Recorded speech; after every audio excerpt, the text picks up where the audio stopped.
निरंजन जी, सबसे पहली शुरुआत आपसे मैं कर रहा हूं क्योंकि दिल्ली को बहुत करीब से आप जानते हैं, समझते हैं, लेकिन पूर्वांचलियों का जिक्र हो रहा है तो उसको और बेहतर तरीके से समझना पड़ेगा। प्रलोभन पूरे हैं, फ्री बिजली पानी के साथ साथ पूर्वांचलियों पर पूरा टारगेट है। किस तरीके से देखें कि क्या केवल राजनीति के टूल के लिए इस्तेमाल पूर्वांचलियों का होता है या वाकई में उनके उत्थान के लिए, उनके भले के लिए भी कुछ काम हो रहा है?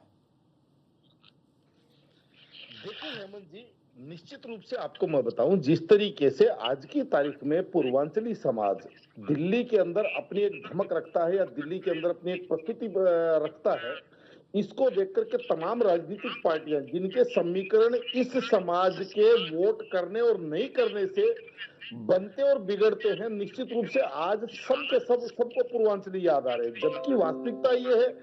कि ये जो मेहनत का समाज है, ये जो जिसको कहते हैं कि जो पसीना बहाऊ समाज है,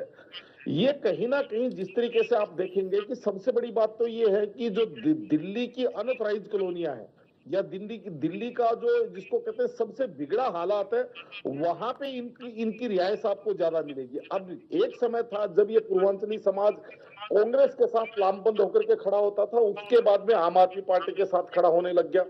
और पिछले लगभग 10-11 वर्षों से अगर मैं इनका चुनावी विश्लेषण करता हूं तो मैं ये देखता हूं जी। कि इस समाज के अंदर एक बहुत बड़ा वर्ग लोकसभा चुनावों के अंदर भारतीय जनता पार्टी को वोट करता है, जबकि विधानसभा चुनावों के अंदर आम आदमी पार्टी को वोट करता है। और पिछले चुनाव 2020 के अंदर थोड़ा सा निश्चित रूप से इसके अंदर से एक भाग टूट करके भारतीय जनता पार्टी की तरफ वापस गया था। उसका परिणाम था कि 33% से 38% वोट भारतीय जनता पार्टी के हो गए थे और आम आदमी पार्टी के वोट प्रतिशत के अंदर कहीं ना कहीं गिरावट आई थी। और इस बार जिस तरीके से भारतीय जनता पार्टी की तरफ से कहें या आम आदमी पार्टी की तरफ से कहें, तमाम पार्टियां, क्योंकि आम आदमी पार्टी ने तो आपको पता होगा कि जिस तरीके से लगातार पिछले 10-12 वर्षों से पूर्वांचली समाज के अपने प्रतिनिधि इन्होंने खड़े किए, चाहे उसके अंदर किराड़ी से लीजिए, बुराड़ी से लीजिए, मॉडल टाउन से अखिलेशपति त्रिपाठी लीजिए, जी। या तमाम और बहुत सारे नाम ऐसे मैं गिना सकता हूं जो इन्होंने स्वयं चाहे दिलीप पांडे जी को लीजिए, जिस तरीके से इन्होंने पूर्वांचली समाज को एक प्रतिनिधित्व दिया, निश्चित रूप से पूर्वांचली समाज लामबंद होकर के खड़ा भी हुआ। और आज की तारीख में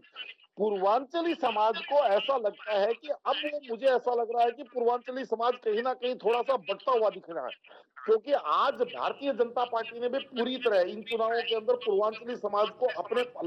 पाले में लाने का प्रयास किया गया। जैसे अभी आपने अपनी ओपनिंग के अंदर बताया कि जो जो एक कुंभ पर्व का आयोजन है, हाँ। उस प्रकार से, क्योंकि आज की तारीख में आप देखेंगे पूर्वांचली समाज भावनात्मक रूप से बहुत ज्यादा भावुक समाज भी माना जाता है, जिसके साथ जुड़ता है लामबंद होकर के जुड़ता है। और छठ महापर्व जो है पूर्वांचली समाज के लिए बहुत, यानी कि उनके दिल के करीब का एक व्रत या यूं कहें कि एक पर्व है। और जिस तरीके से एक ये घोषणा की गई है कि एक बड़े पैमाने पे, और कहीं ना कहीं जो यमुना की जो दुर्गति हुई है या यूं कहें कि यमुना के अंदर, क्योंकि मैं देखता आ रहा हूं पिछले 10-12 वर्षों से पूर्वांचली समाज जी। जिस तरीके से छठ महापर्व और पानी के अंदर अपना रात गुजारते हैं, इनके जो छठवर्ती हैं, वो कहीं ना कहीं अपने आप को आहत महसूस करते हैं जब यमुना के अंदर उनको उस चीज के लिए रोक दिया जाता है, या यमुना की स्थिति अविरल नहीं होकर के वो एक गंदे नाले की तरह ऐसी नजर आ रही है, जिसकी वजह से वो छठवर्ती वहां पे अगर अपना जो पर्व है उसको मनाते भी हैं, तो जी। कहीं ना कहीं उनको एक जिस तरीके से शारीरिक रूप से कहीं कुछ बीमारी होने की या वो गंदा पानी होने की तो कहने का तात्पर्य ये, इस बार मुझे ऐसा लग रहा है कि पूर्वांचली समाज बढ़ता हुआ दिख रहा है। अब वो अलग बात है कि वो कितना प्रतिशत इस पार्टी में जाएगा, कितना प्रतिशत उस पार्टी में जाएगा, हम्म। लेकिन वास्तविकता ये है कि आज पूर्वांचली समाज को बहकाया जा रहा है, बहलाया जा रहा है।